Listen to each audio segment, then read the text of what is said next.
right, welcome back. This is the discussion for the final exam review.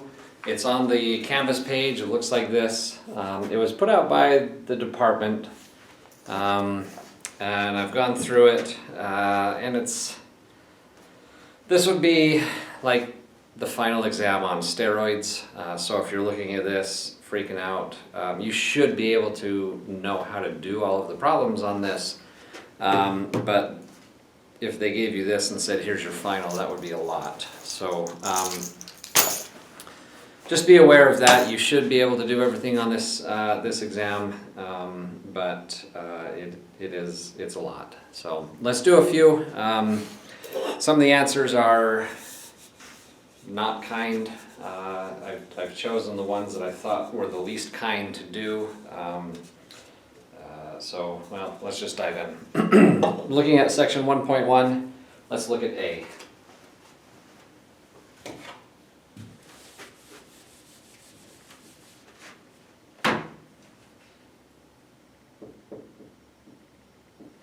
And it says, write your answer as a ratio of two integers in lowest terms, and then it gives us the absolute value of 1 over 360 minus 1 over 36.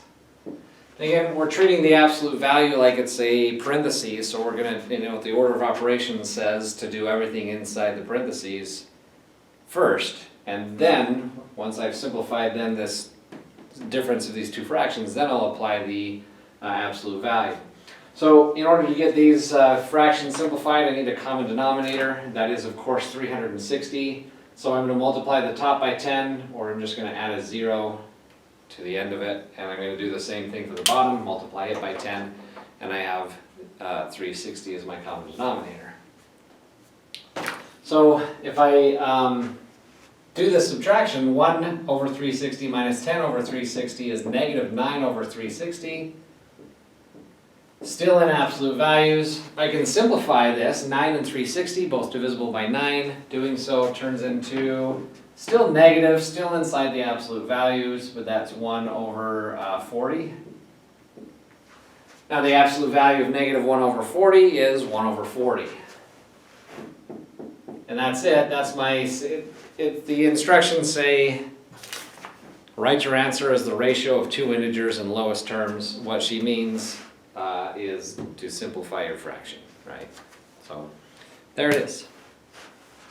Let's look at B as well, just because it's also not beautiful. It's not terrible though, you should be able to do this one. But I've got 2/3 minus 3 over 2 all over 7 over 6 minus 1 over 3. I'm going to get a common denominator in the numerator. That common denominator is 6.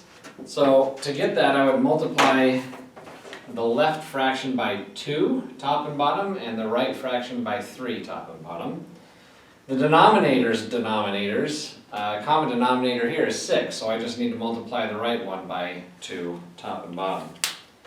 Rewriting all of this gives me 4 over 6 minus 9 over 6 all over 7 over 6, didn't change, but minus 2 over 6. And that turns into negative 5 over 6 in the numerator's fraction, and then 5 over 6 in the denominator's fraction. I have a fraction over fraction, I can flip this, the negative doesn't change anything, it's just negative 5 over 6 multiplied by, flip the denominator, gives me 6 over 5, cancels, cancels, I have a negative, and I'm left with just a negative 1 then.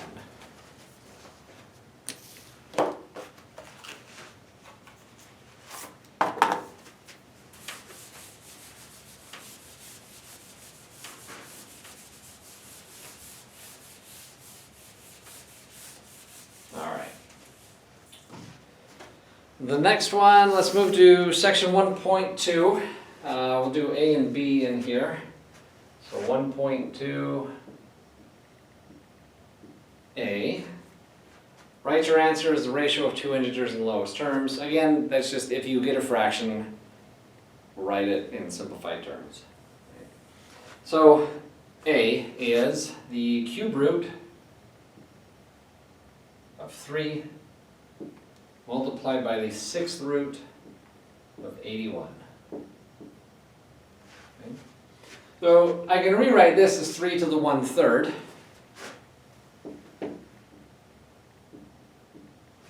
And I can write 81 as 3 to the 4th, and therefore this is 3 to the 4th under a 6th root, which I can write as to the 1/6 power. Now, of course, when I have something raised to a power and then raised to another power, I take those powers and multiply them. So this becomes 3 to the 1/3 multiplied by 3 to the 4 times 1/6 is 2/3. And then if I have something raised to one power multiplied by that same number raised to another power, I just add those powers. So this is 3 to the 1/3 plus 2/3 is 3/3, or 3 to the 1, or just 3.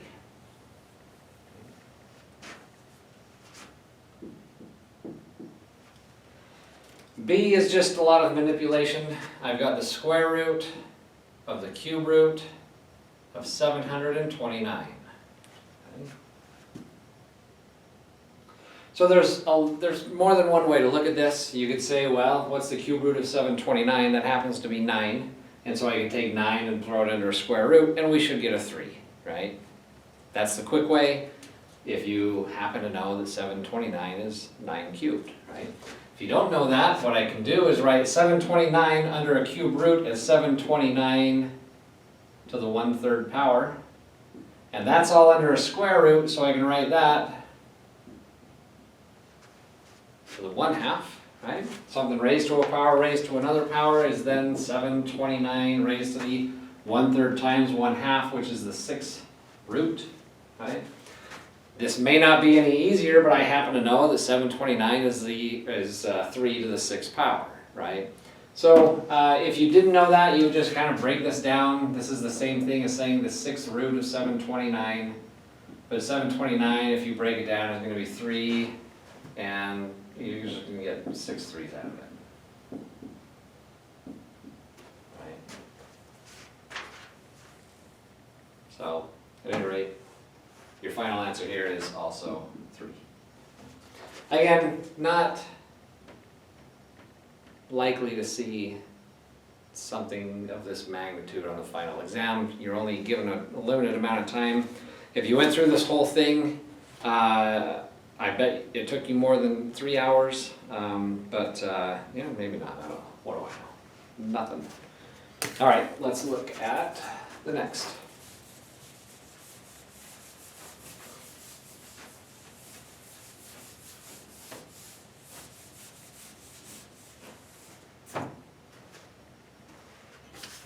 Let's look at 1.3 B. So I have x to the 4th minus 4b to the 4th. Right?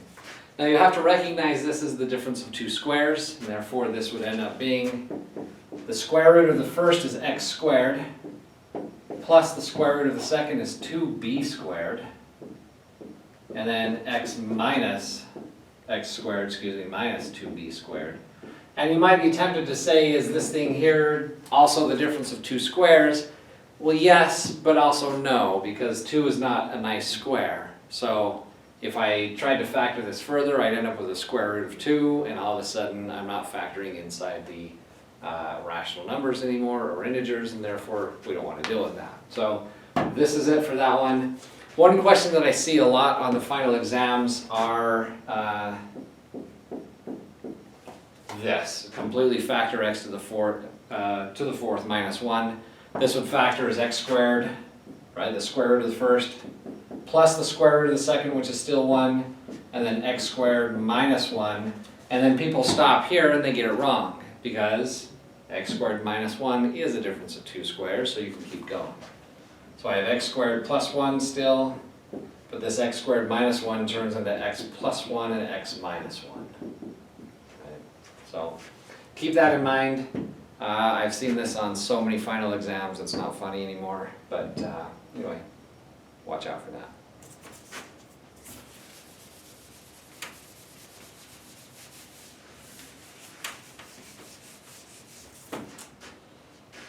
Let's look at 1.4a.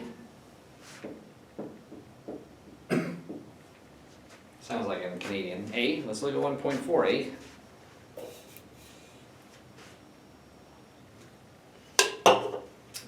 It has x over x minus 1 minus x plus 1 over x all over x plus 1 over x minus 1, and then minus x plus 2 over x. Right? So this is like the problem 1.1b that we did towards the beginning. I just need to get common denominators here. So the common denominator of the two fractions in my numerator is the product of x and x minus 1. So I'll multiply the bottom by an x, the top by an x, which just makes that an x squared. And then I'll multiply this by x minus 1, both top and bottom. Now my denominator of the numerator's fractions is x and x minus 1. I'll do the same thing here. In fact, it's the same x and x minus 1. So x minus 1 to the one on the right, and x to the one on the left. Alright, so that's a lot of junk on there, but if I simplify this, I get an x squared, alright, minus the product of this, so I'll just write it here, x squared over x times x minus 1, minus, I'm going to multiply this out, x plus 1 times x minus 1 becomes x squared minus 1 over this x minus 1, all over x squared plus x over x times x minus 1, minus x squared, the two middle terms turn into a plus x minus 2 all over x minus 1. Right? You can probably foresee in the future that the x and x minus 1, because it appears in everything, is just going to disappear. When I invert, it's going to just cancel out. But I can combine the top, so this minus is applied to the entire fraction here, so I'm going to distribute it minus x squared plus 1. So this becomes x squared minus x squared plus 1 all over x times x minus 1 all over, and again this minus here distributes through, so it's minus x squared minus x plus 2. So starting with this, I've got an x squared plus x minus x squared minus x plus 2 all over that x minus 1. Now I can flip these guys, so I'm going to just take this guy, flip it, and write it up here as x times x minus 1 over x squared minus x squared goes away, x minus x goes away, and I just have a 2. The x squared minus, this is getting ugly. Let me just back this train up for a second. I simplify this, I'm left with just a 2 over x and x minus 1. And the numerator, the x squared minus the x squared goes away. I'm left with a 1 over an x and an x minus 1. Now I'm going to flip this denominator, so this becomes 1 over x times x minus 1 multiplied by x times x minus 1 over 2. The x cancels, the x minus 1 cancels, and I'm left with 1/2.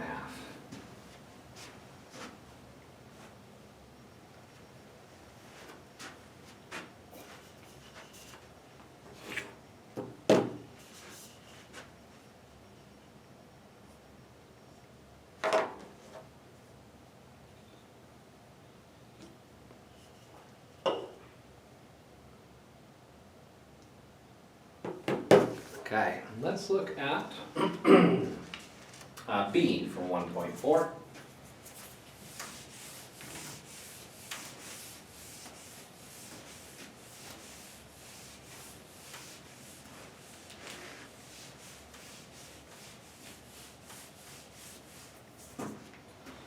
B says, let f of x equal the square root of 2x. Okay. The difference quotient for the function, so they go through and actually do the difference quotient here at x equals 3 is this. F of 3 plus h minus f of 3, or in fact they do this out, I'm going to not worry about this. It is 6 plus 2h under a square root minus the square root of 6 all over h, right? So we've talked about difference quotients. We didn't do anything that was too hairy, but we did some things that cancel out pretty nicely.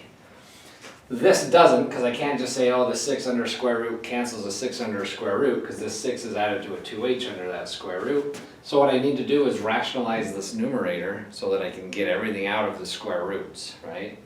We've talked, I think primarily we talk about rationalizing the denominator. It's also helpful to rationalize the numerator. And we'll see why here. Because essentially I want to get this h out of the denominator. Because when you get to calculus, what you're going to do is say, hey, what happens when h goes to 0? And you need to get rid of it in order to let it do that. So I'll multiply this by this square root of 6 plus 2h under the square root plus the square root of 6. That's the rational conjugate here, but I need to multiply that in the bottom as well. 6 plus 2h under a square root plus the square root of 6, right? And again, this is way more involved than you would see on a final, but you should be able to kind of hack your way through this one. So I'm going to FOIL the top, this multiplied by this. The square root of something multiplied by itself just gets rid of the square root, and so I have 6 plus 2h. The first times the last here, the outer, gives me plus. I can write it like this, it doesn't matter. The square root of 6 multiplied by the square root of 6 plus 2h. I'm just going to write it like this because it's going to disappear in 2 seconds anyway when I take a minus root 6 times 6 plus 2h under the square root. I have the positive of this term, the negative of this term. See ya, get out. Minus root 6 times root 6 is minus 6. That's all over this h multiplied by kind of ugly junk there, right? H, sorry. It's a funny looking h. H multiplied by root 6 plus 2h plus root 6. Right? Why do I do this? Well, now I've got 6 plus 2h minus 6. Minus 6 plus 6 cancels out. The only term that's left is 2h, right? This is 2h over h times 6 plus 2h plus root 6. This h can cancel with that h, right? And so my final answer here would then just be 2 over root 6 plus 2h plus root 6. On a final exam that's multiple choice, you may or may not have to rationalize this denominator again to find your answer. But again, this is probably more difficult than you would see on a final exam. Yeah.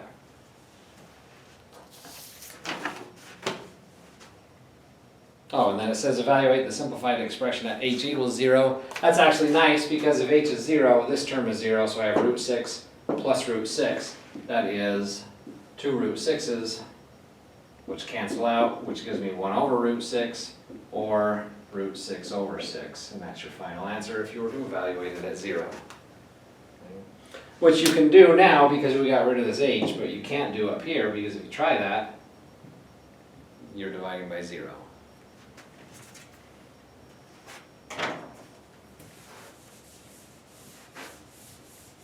But again, this is kind of a peek into calculus. You're going to see this first couple of chapters of calculus. Take this and say, hey, what can we do with this? All right.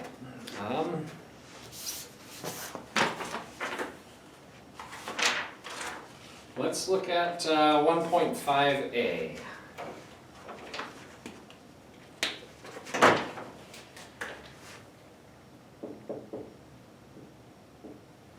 It says solve the equation 6 minus the square root of 3 plus 2x equals 2x plus 3. But what I want to do is isolate this square root over here. And so I'm going to subtract 6 from both sides. That leaves me with negative square root of 3 plus 2x is equal to 2x minus 3. This negative here, not particularly important. If I square both sides here, that negative is kind of destroyed anyway, and I'm left with 3 plus 2x on the left. On the right, I have 2x minus 3 squared, so a 2x minus 2x is 4x squared. 2x times minus 3 is negative 6x, but I'm going to get 2 of those, so I have minus 12x, and then I have plus 9. Right?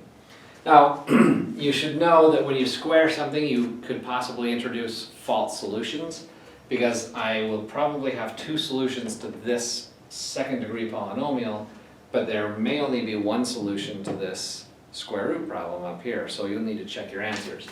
Well, let's keep going. I'm going to subtract 3 from both sides and subtract 2x from both sides in an effort to get everything onto one side and set equal to 0.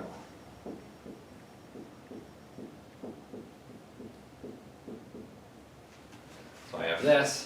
The one nice thing is this is all divisible by 2, so I'm just going to divide this whole thing by 2 and make life a little bit easier. 2x squared minus 7x plus 3, right? In order to factor this, I have to find 2 times 3 is 6. I want to find factor pairs of 6.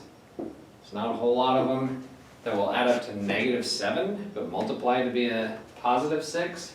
So that is negative 1 and negative 6. So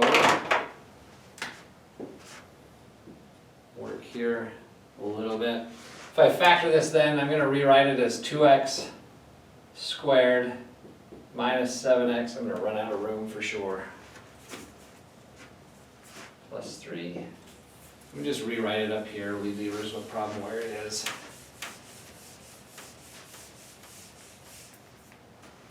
So I have 2x squared minus 7x plus 3 is equal to 0. I'm just writing my 0 on the right hand side.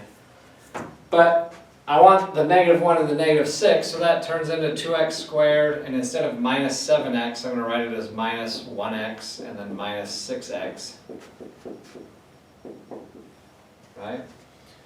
Group them. The first two I can take an x out of, so I have x times 2x minus 1. The second group includes this negative on that third term, so if I take out a negative and a 3, that's minus 3 to turn this into 2x minus 1. So be careful with that negative, right? But because I want inside this parenthesis to be a negative, a 2x minus 1, I take the negative out as well. This leaves me with 2x minus 1 multiplied by x minus 3 is equal to 0. And so either 2x minus 1 is 0, which tells me if I add 1 and then divide by 2, x is 1/2. Or this one's going to lead me to x equals 3. Like I said, they may not both actually work. If I plug in 1/2, let's just plug it in. I've got 1/2 and 3.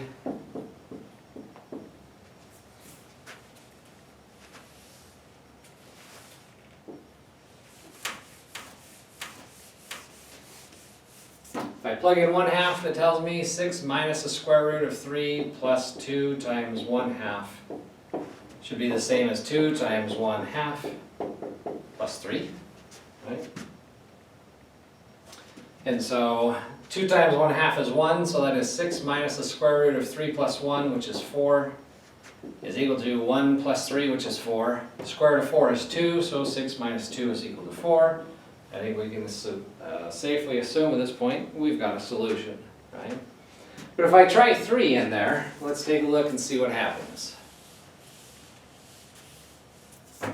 that means that 6 minus the square root of 3 plus 2 times 3 should be equal to 2 times 3 plus 3.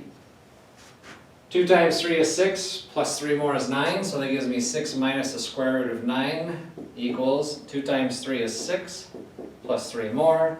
Square root of 9 is 3, so that tells me 6 minus 3 is the same as 6 plus 3. Doesn't make sense. 3 has to equal 9, and it doesn't, so 3 is not a solution.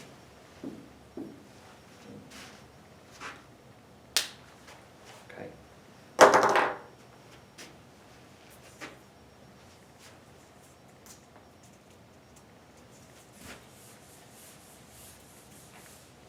I feel like I may have messed up a sign.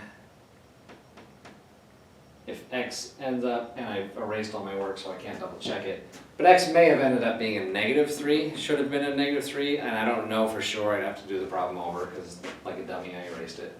But that also still would not work because then your square root would end up having a negative under it. But I may have made that mistake.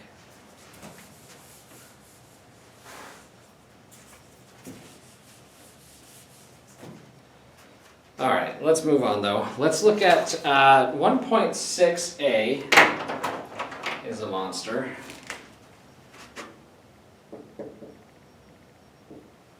It says find the value of x from the following given proportional equations, and then you're given a triplicate of x over y plus 280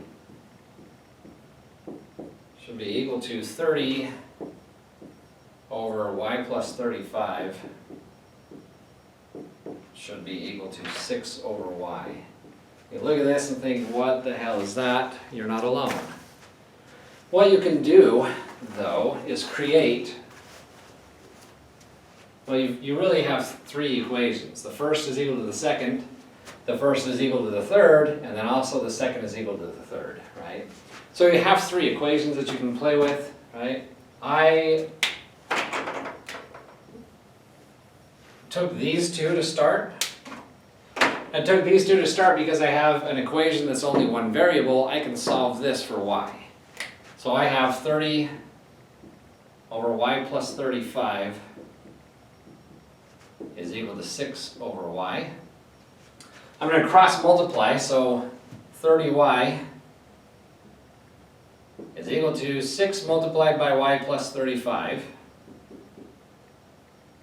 Right?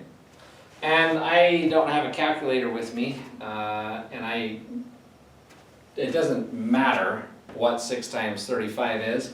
I'm just going to write this distribution here. I'm going to write this as 30y equals 6y plus whatever 6 times 35 is. I don't know, I don't care. Doesn't matter, right?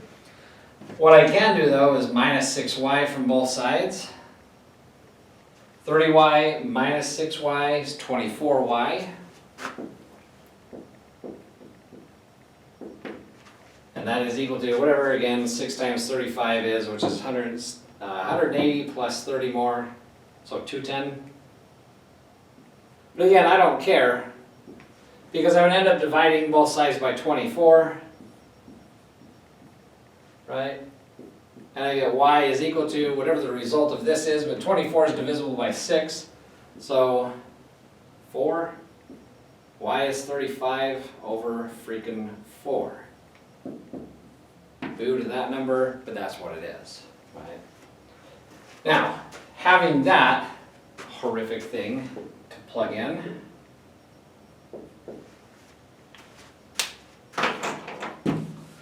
I can use another equality here to solve for x. Now clearly I have to use that first fraction because it's the only one with an x in it. So I would have this, x over y, and this is why it sucks, is because y is now 35 over freaking 4 plus 280 is equal to, pick one, they're all ugly, 6 over y is probably the least ugly, 6 over 35 over 4. Once again, whoever writes the final, if they put a question like this on the final, they're going to hell because they're horrible people. But, sorry, don't show anyone this video. All I have to do now is fix this, right? 35 over 4 plus 280, I'm going to call this 280 over 1, multiply both the top and the bottom by 4 to get a common denominator in this denominator. This turns into x over 35 over 4, 280 multiplied by 4, 112, 1,112. I don't know, is that a lot? Let me try this one. Near 280. Yep, no, that's right.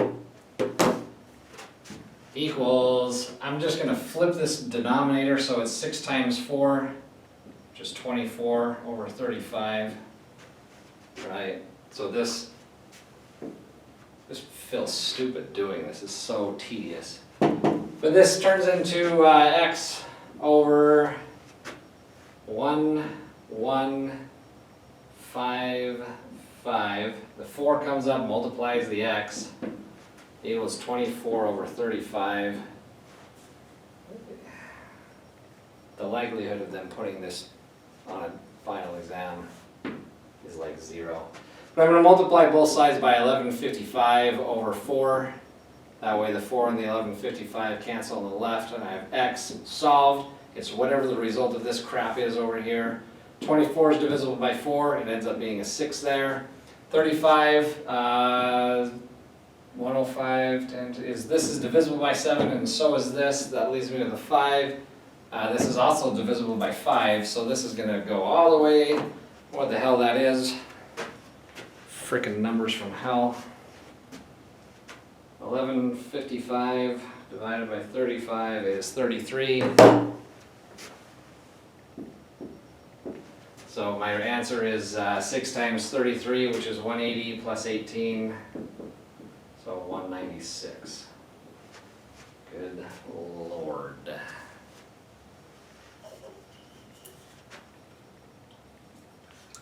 All right. Cool. All right, let's move to something more likely to be on the exam.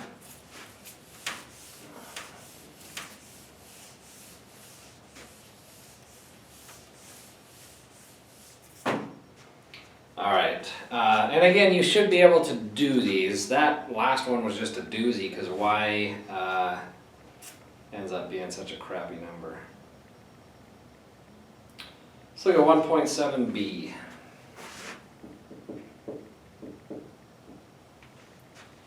Solve the following inequality in the variable x and write your answer for the solution. So we're given x squared minus 4 over x plus 3 is greater than or equal to 0. We'll stick with that one. There's another one after, but let's do this one. The one thing you don't want to do is try to multiply this x plus 3 up, because when you have an inequality, you don't know if you're going to have to switch that inequality or not. But also, you don't want to destroy information here. If I multiply x plus 3, it gets eaten up by the 0 and turns into 0, and I literally have just destroyed information. What I do have, though, is an asymptote that happens. I have a 0 of the denominator at x equals negative 3, right? That's an asymptote if we're drawing this out. So at negative 3, at negative whatever that symbol is supposed to look like a 3, I have an asymptote, I know that. I also have the numerator is x plus 2, x minus 2. When I factor it out, this is the numerator, which gives me a 0 at negative 2 and 2. So at negative 2, I have a 0. At 2, I have a 0. And that's it. There's no more zeros, there's no more asymptotes. This is continuous everywhere else, right? I have a asymptote, I do have an asymptote, a horizontal asymptote at 0. And it's through the use of being able to graph this that I can then solve this thing. So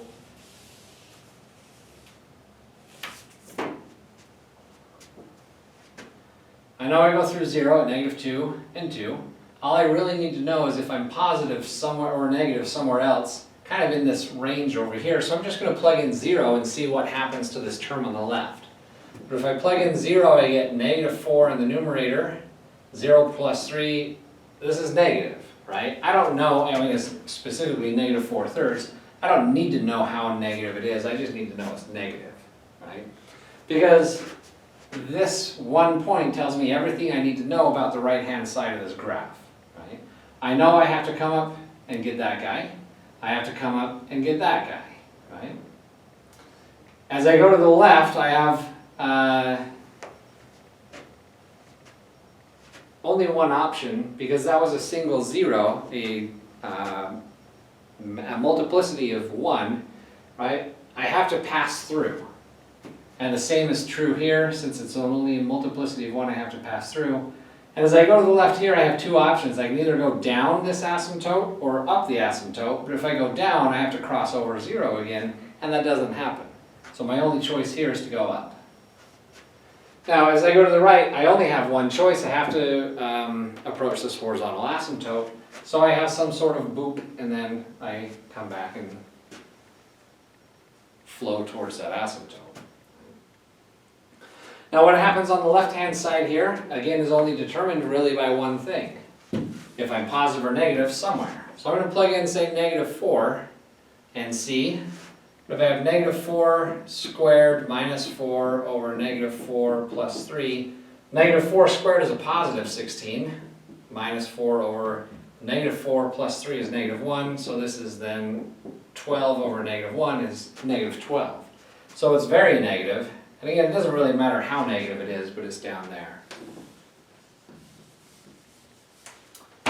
And I can either come and go up this asymptote, but if I go up, I have to cross over and create a 0, and there isn't one, so I can't do that. It has to be down. And then I simply have to approach this other asymptote, so I don't know what it looks like exactly. It's not going to look perfectly great, but it's down here, right? So this is the graph of this left-hand expression, x squared minus 4 over x plus 3. Where is this thing greater than or equal to 0? Well, here and here, right? Not at -3, but between -3 and up to -2. So -3 to -2, parentheses on the -3, bracket on the -2, unioned with bracket on the 2 to infinity. There's the solution set to that inequality.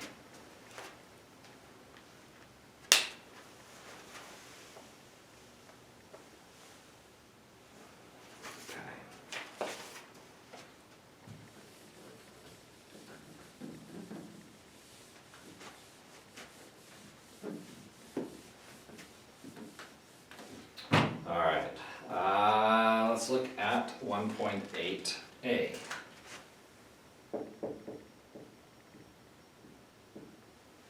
It says, given the tangent line to a circle is perpendicular to the adjoining radius at the point of contact, find the God. All right. Given that the tangent line to a circle, so here's a circle, you have this radius coming out of the circle, and a tangent is that. They're saying this.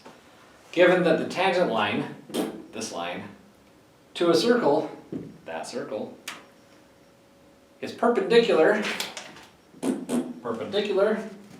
to the adjoining radius at the point of contact, there. Oop. Find the equation to the tangent line to the circle. So I have this circle is given by x minus 1 squared plus y minus 2 squared is equal to 25. And then we have some point somewhere for -2, not drawn to scale, but you know, I mean my tangent may be over here, whatever. But I have this. So really all they're saying here is that I want the equation of the tangent line at this point for -2, right?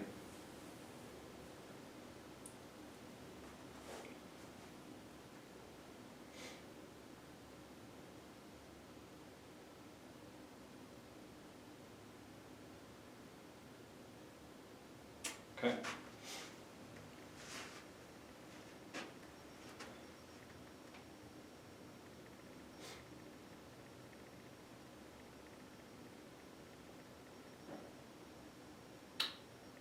So, for pre-calc, the way that we would do this is, the fact that I've got all of this junk really kind of doesn't matter. What matters here is that I know this point based on this equation of the circle. This point right here is 1, 2, right? And that defines the radius, so I've got this radius 1, 2, and then this point 4, negative 2. Obviously, clearly this is not drawn appropriately because it's up instead of down. But if I wanted to make it, I would then simply just have this point 1, 2. This point here is at 4, negative 2. That's the radius of my circle. And the whole idea here is that I have this tangent line which would be perpendicular, so it would look more or less like this. Essentially, I have a perpendicular line here, and I want the equation of this line here. So it's a very wordy setup to say, hey, find the equation of the line that is perpendicular to this line that is created by these 2 points, right?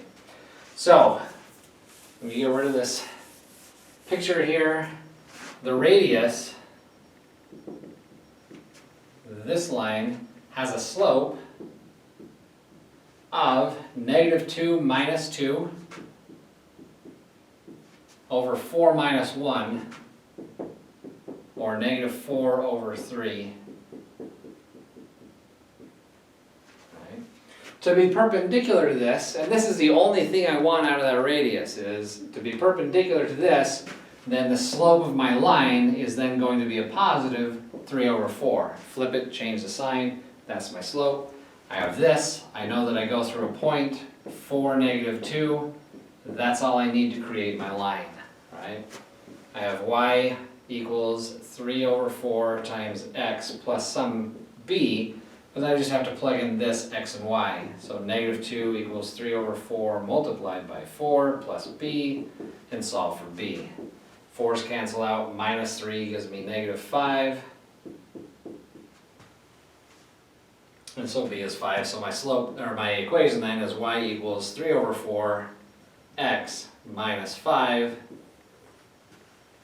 and there we are.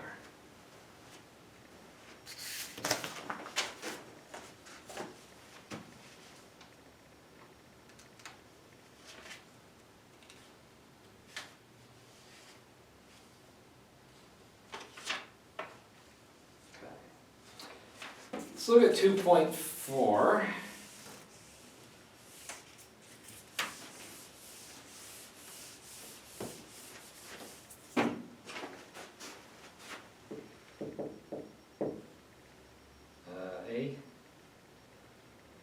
So I have a function, f of x is equal to 2x squared plus 5.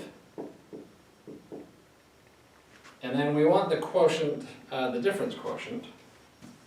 So they say the quotient, difference quotient at x equals 3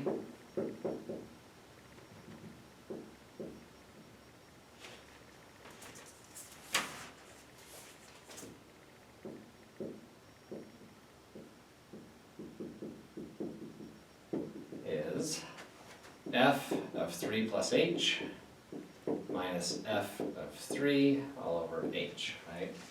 So they want us to do this and then rationalize and simplify. So f of 3 plus h is plugging 3 plus h into f, so 2 times 3 plus h squared plus 5 minus f of 3, so minus 2 times 3 squared plus 5 all over h.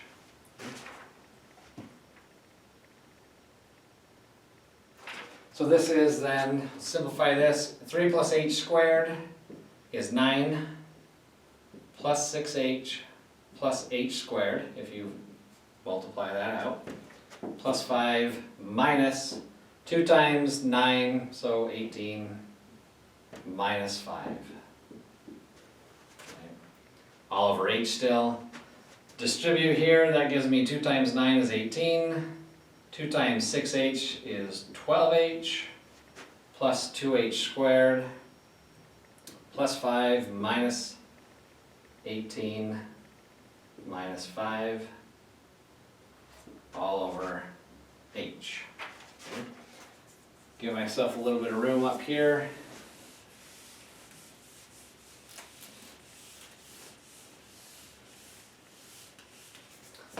The 18 minus 18, 5 minus 5 cancel out, and I'm left with 2h squared. And a plus 12h, just write those in descending order, all over h. I can factor out an h from the numerator, so that is h times 2h plus 12, all over h. I can do that, h cancels out. That leaves me with 2h plus 12.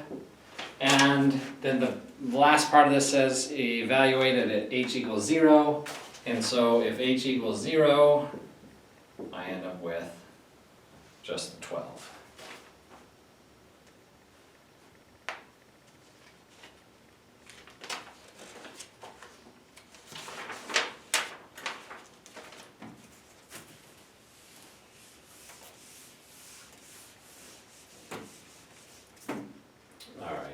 Let's look at let's go to 3.3 and look at A.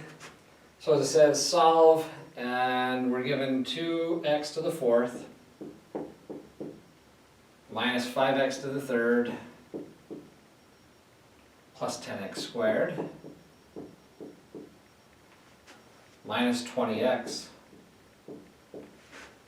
and plus 8 equals 0. So I want to factor this, all right? I've got this higher degree polynomial equals 0. I need to find the factors of it. So my potential rational zeros are all of the factors of 8. So 1, 2, 4, 8, positive and negative, divided by the factors of 2, which are just 1 and 2, right? So nice for us, there's going to be a lot of repeat here. That is to say, it's either positive or negative. 1 over 1, 1. 2 over 1, 4 over 1, 8 over 1 gives me 2, 4, and 8. And then everything over 2. So 1 over 2, which is 1/2. 2 over 2 is 1, which is already there. 4 over 2 is 2, which is already there. And 8 over 2 is 4, which is already there. So that's it. That's my list.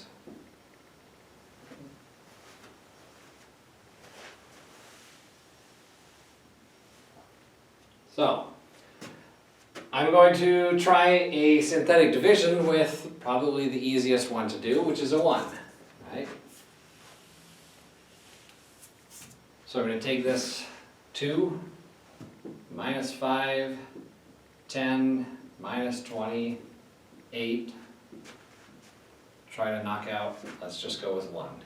The 2 drops down, 1 times 2 is 2, negative 5 and 2 is negative 3, that's a negative 3, which gives me a 7, which is a 14, a 6, and that doesn't work. Right? So let's try a negative 1, let's see if that works.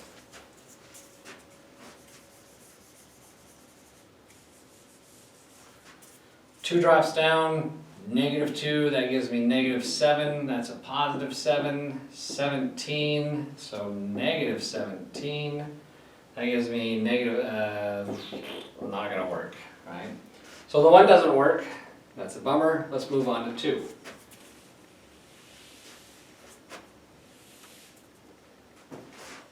So 2 drops down, 2 times 2 is 4, that's negative 1. That's negative 2, so 8. That is, did I switch my sign here? No, I didn't. Okay, good. 8 times 2 is 16. That's going to drop me down to a 4. Negative, negative 8, and 0. Great. So x minus 2 is a factor.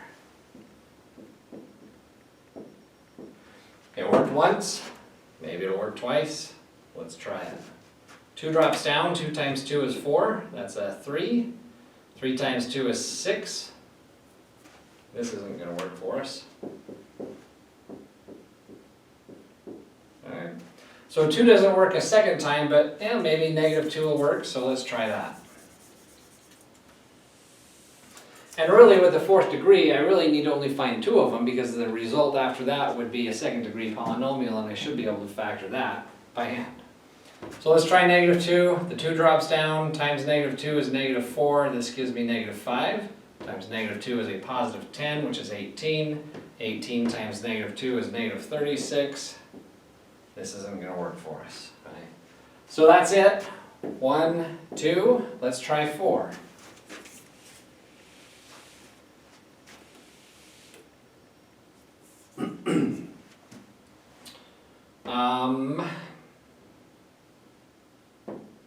The 2 drops down. 2 times 4 is 8. That gives me 7 times 4 is 28. That skyrockets 36. And then times 4, not going to work out for us. Let's try the negative 4. 2 drops down, times negative 4 is negative 8. That gives me negative 9. Negative 9 times negative 4 is a positive 36. That's going to go way too high as well, right? But I know 8's not going to work because 8 is no longer in my P's and Q's of this next rational list. So I'm going to jump to 1/2.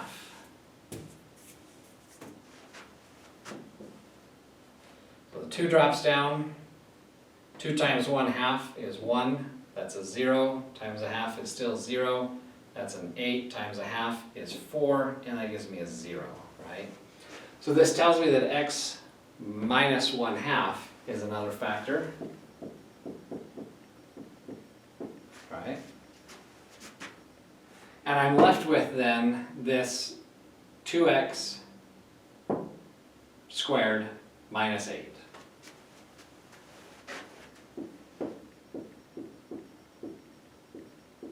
But I can take that 2, I can kind of take the 2 out, so I'm going to take the 2 and throw it in front, so I have a 2, an x minus 2, an x minus 1/2, and then this is then x squared minus 4, which is a difference of 2 squares, and so I'm left with x minus 2, x minus 1/2, x plus 2, and x minus 2 again, which tells me I did something wrong on my 2's because there was 2 of them sitting there.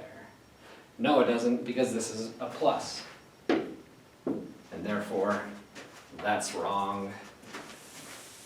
I'm not going to get any real zeros out of this, right? I'll get 2i and negative 2i, but we're looking for rational roots, right? So our roots here, but it does say otherwise. The rational roots first or otherwise solve. So my roots are 2, 1/2, and then it says to solve completely, so this is just positive or negative 2i.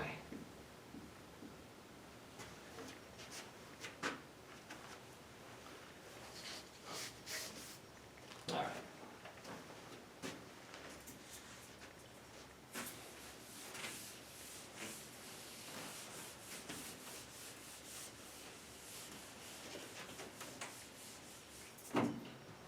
Find the real and imaginary parts of 2 plus 3i. This is 3.5a. Find the real and imaginary parts of 2 plus 3i over 5 minus 2i. So in order to do this, I'm just going to multiply by the conjugate here of 5 minus 2i. That is 5 plus 2i. 5 plus 2i. If I multiply these, that gives me 2 times 5 is 10, plus 4i, plus 15i, and then plus 6i squared, over 5 times 5 is 25. That gives me a plus 10i, minus 10i, and then minus 2 times positive 2 is a minus 4i squared. Right. So this is 10, 4i and 15i can be 19i. I squared is -1, so this becomes -6. In the denominator, a minus 10i, a plus 10i cancel each other, and I'm left with 25 minus 4, but I squared is -1, so -4 times -1 becomes +4. I can then take 10 minus 6 in the numerator here is 4 plus 19i. 25 plus 4 is 29. Sometimes you'll be asked to write this in the form of a plus bi, then this would be 4 over 29 plus 19 over 29 I.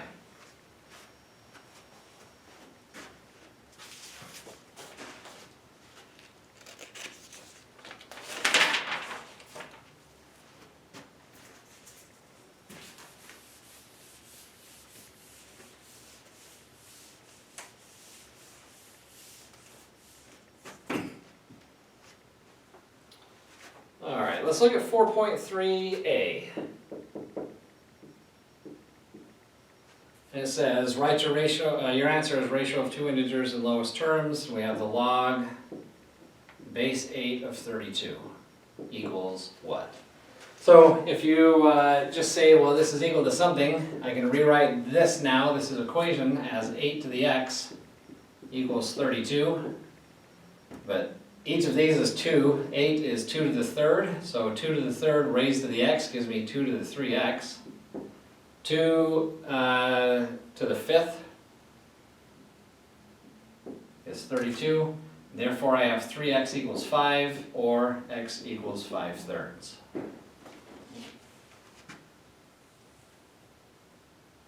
Good.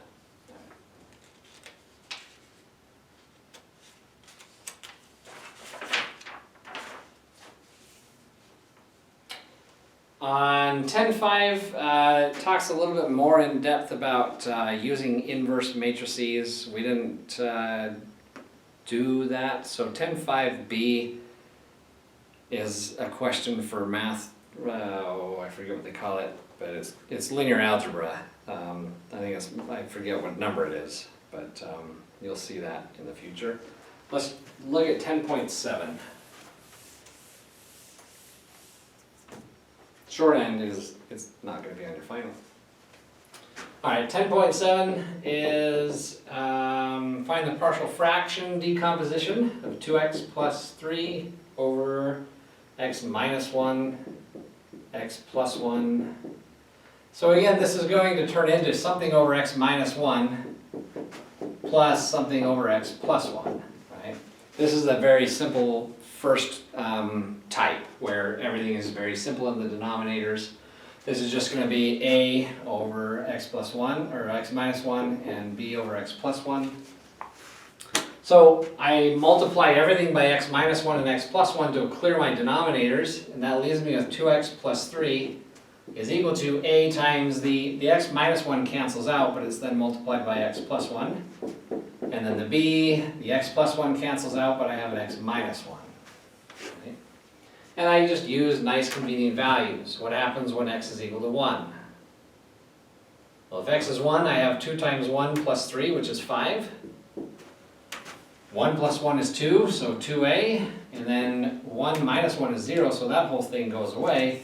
And we can see then that a has to be 5 over 2 when I divide this by 2. So this guy is 5 over 2. What happens when x equals -1? Well, I have 2 times -1, which is -2, plus 3, which is 1, equals -1 plus 1 is 0 times a is 0, -1 minus 1 is -2 times b, so you can see that b has to equal -1/2. Now, you'll see this again in calculus. The way that you would write this is you would either write it like that if you're okay with having the fraction over a denominator, or you could write this as 5 over 2 times x minus 1 minus 1 over 2 times x plus 1. And this would be the same thing.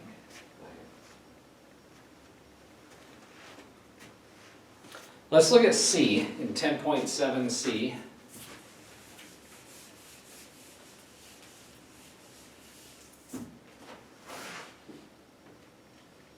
this is 2x squared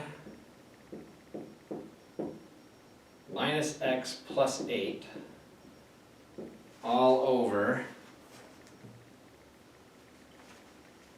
x squared plus 4 squared.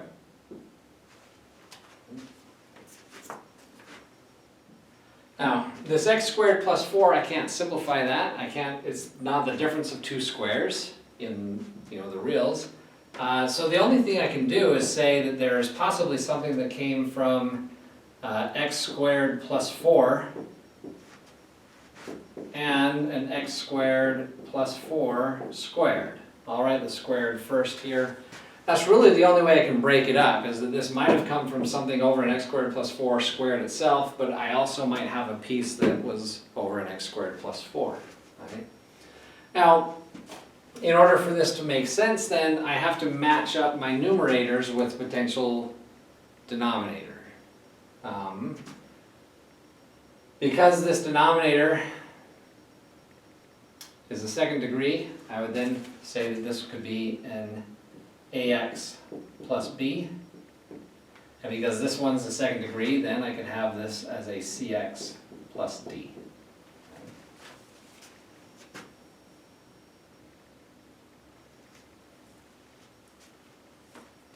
So if I clear my denominators, I'm really just multiplying everything by x squared plus 4 squared, which cancels out this denominator. It cancels out this denominator, and it cancels out this one, but leaves me with an x squared plus 4 left over in the numerator. So that gives me 2x squared minus x plus 8 is equal to ax plus b plus the cx plus d multiplied by x squared plus 4, the one factor of that. Right? So if I simplify, this gives me 2x squared minus x plus 8 is equal to ax plus b plus cx to the third plus 4cx plus dx squared plus 4d. One of these is super simple. C has to be 0 because it's the only thing on an x to the third. And there's no x to the third on the left-hand side, so I know that C is 0. So that's gone. In fact, because C is equal to 0, that term is also gone. And so this simplifies down to 3, a, b, and d. This is 2x squared minus x plus 8 is equal to ax plus b plus dx squared plus 4d.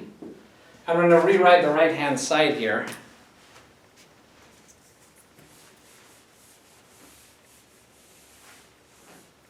This gives me 2x squared minus x plus 8 is equal to, I have dx squared, and that's it. I have an ax, and then I have a b and a 4d.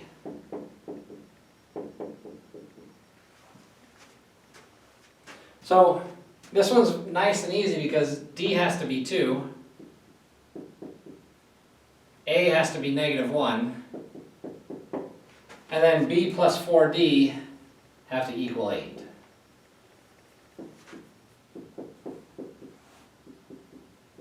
But d is 2, so b plus 4 times 2 is 8, That tells me that b is equal to 0. Right? So in fact, I only have the a and the d, so that tells me then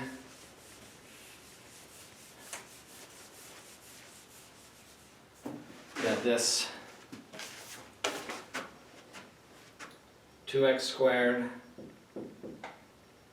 minus x plus 8 over x squared plus 4 squared, I said there was an x squared plus 4 squared, there was an ax plus b's, but that's just -1 there, plus the c was 0, so I just have the d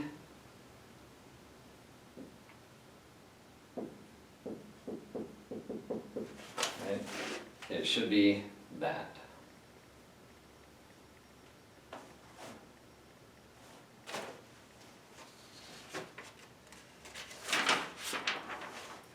Alrighty, and let's look at 12.6a.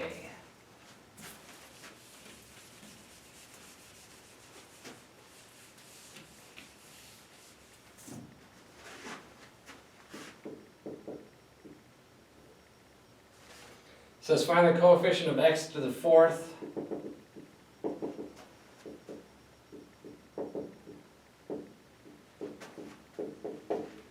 and y to the third in the expansion of 3x minus 1/3 y to the 7th. So we're looking for this particular term. That means I'm going to take 7, choose, it doesn't matter which one of these you choose because they're symmetric, so it'll be the same, but 7 choose 4 is the coefficient that gets multiplied by this 3x to the fourth, negative 1/3 y to the third, right? This would be that term itself. The binomial expansion coefficient plus the first term raised to that power is going to mess with my coefficients. The second term raised to the third power is also going to mess with that. So I'm just going to figure this stuff out. 7 choose 4 is 7 factorial over 4 factorial multiplied by 7 minus 4 or 3 factorial.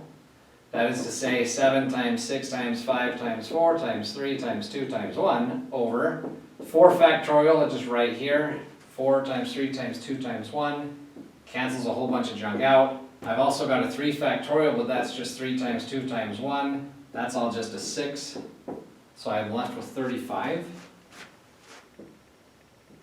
Or you could do Pascal's triangle, this one's not terrible. 35 times 3 to the fourth times x to the fourth times negative 1/3 to the 3 times y to the 3. I have 3 to the fourth, I have a 3 to the third in the denominator. The 3 factors of 3 in the denominator are going to kill 3 of these factors. So it's not terrible, it's not great, but there is a negative here. 3 times 35.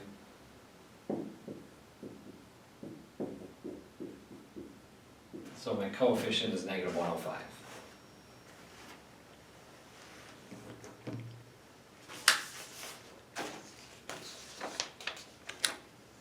Alright. Again, this review is significantly more difficult than I think it needed to be. It's the department's review, but yeah, it is what it is. So, good luck on it. See you guys around.